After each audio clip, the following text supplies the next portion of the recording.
पूर्णमदः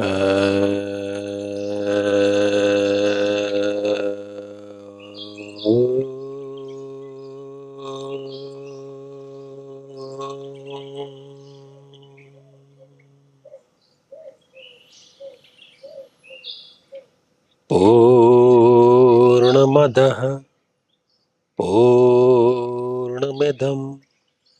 पूर्णात् पूर्णमुदच्यते पूर्णस्य पूर्णमादाय पूर्णमेवावशिष्यते। ॐ शान्तिः शान्तिः शान्तिः।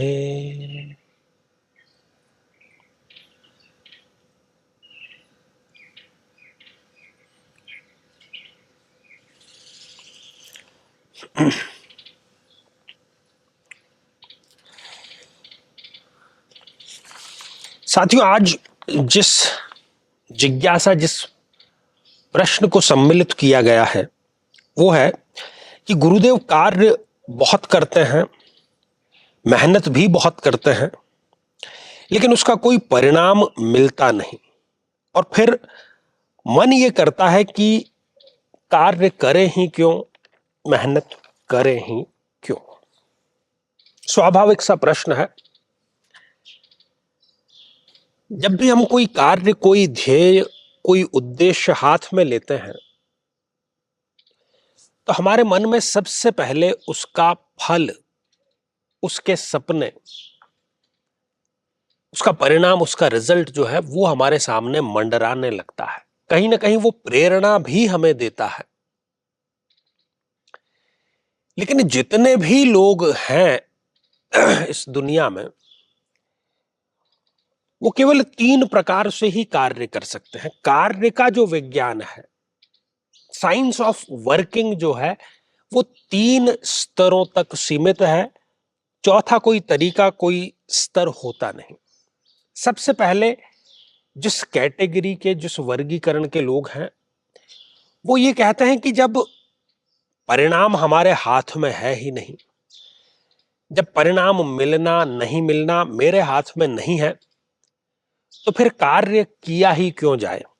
और वो ये निर्णय लेते हैं कि कार्य नहीं करेंगे।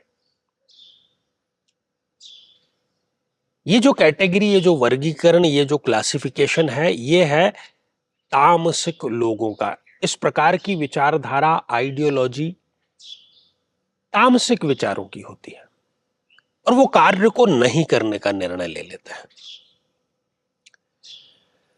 दूसरे प्रोएक्टिव होते हैं, फल से इतने अधिक चिपके होते हैं कि वो कार्य तभी करेंगे जब उनको फल की श्योरिटी हो। ये मुझे चाहिए, तभी मैं ये कार्य करूंगा। और ये जो दूसरी प्रकार की कैटेगरी है, इसको कहते हैं राजसिक प्रवृत्ति के लोग।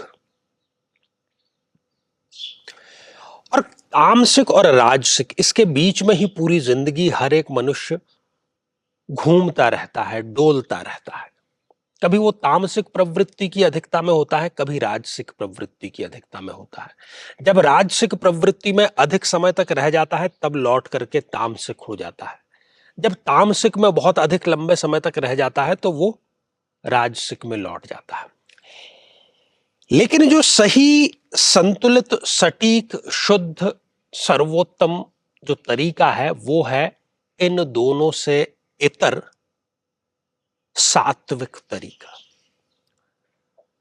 उस सात्विक तरीके, उस सात्विक ढंग में आपको कार्य करना है, पूरे मनोयोग के साथ में करना है, फल की इच्छा रखते हुए करना है। लेकिन इसकी केवल एकमात्र शर्त है कि फल से आसक्त नहीं होना है। और जो परिणाम आपको मिल गया, अपने पूरे रिसोर्स लगा करके उसको संतोष पूर्वक ग्रहण करना है। तो ये जो सात्विक, ये जो तीसरा, ये जो सर्वोत्तम तरीका है, ये तामसिक की तरह कर्म का त्याग भी नहीं करता और राजसिक की तरह फल से चिपक भी नहीं जाता। तो दोनों का ये एक प्रकार से संश्लित स्वरूप है, दोनों की कमियों से ये ऊपर उठ गया है। और जिसको हम चाहे जादू कहें, चमत्कार कहें, जो सात्विक विचारधारा से कार्य करेगा उसको परिणाम न मिले ऐसा संभव नहीं है। उसको उसकी इच्छा अपेक्षा से 1000 गुना अधिक परिणाम मिलेगा। ये निष्काम कर्म योग का जादू है। यूं ही नहीं, इस निष्काम कर्म योग को हर प्रकार के योग का राजा कहा गया है, सर्वोत्तम कहा गया है, सर्वश्रेष्ठ कहा गया है निष्काम कर्म योग। और गुरु दीक्षा के माध्यम से जब परम तत्व उतर जाता है, चैतन्यता प्रवेश कर जाती है, तब आप तामसिक रह नहीं जाते, तब आप राजसिक रह नहीं जाते।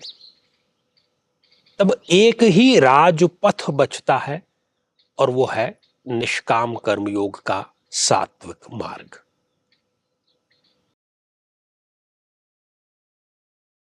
84 लाख योनियों में भटकने के बाद कहीं जाकर ये मानव शरीर मिला है, और जिसे हम भोग, वासनाओं और विलास में व्यर्थ दमा रहे हैं, जिसका सुनिश्चित परिणाम दुख और पछतावा है ही।